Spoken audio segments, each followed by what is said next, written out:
Assalamualaikum warahmatullahi wabarakatuh dan selamat sejahtera saya ucapkan kepada semua. Nama saya Nur Amni Fatihah binti Yunus. Saya berumur 12 tahun. Saya bersekolah di Sekolah Kebangsaan Minimum 1 Merlimau Melaka. Kod sekolah saya ialah MBB 1031. Hari ini saya ingin mengulas tentang sebuah buku yang telah saya baca bertajuk Fikir-Fikirlah. Buku ini tergolong dalam kategori buku motivasi. Buku ini merupakan hasil karya Dr. H.M. Tuah Iskandar Al-Haj, seorang pakar motivasi yang tidak asing lagi di negara kita. Buku ini diterbitkan oleh Alaf 21 Sendirian Berhad dan mengandungi 318 halaman bercetak serta 81 subtopik.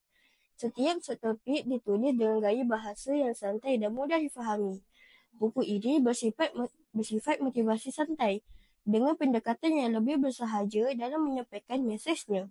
Tanpa perlu berkerut-kerut dahi berfikir, pembaca pasti dapat memahami ilmu yang tersirat di sebalik setiap pengalaman sebenar yang dikongsikan. Tujuannya tetap satu, iaitu untuk kita bersama-sama memperbaiki kekurangan diri. Selepas membaca keseluruhan isi buku ini, saya dapat menyimpulkan bahawa penulis ingin mengajak kita untuk bersama-sama memperbaiki kelemahan diri. Ungkapan fikir-fikirlah dalam buku ini merupakan satu peringatan yang amat besar.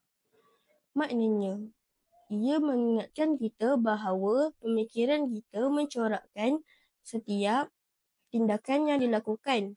Namun, kita tidak perlu berfikir terlalu lama.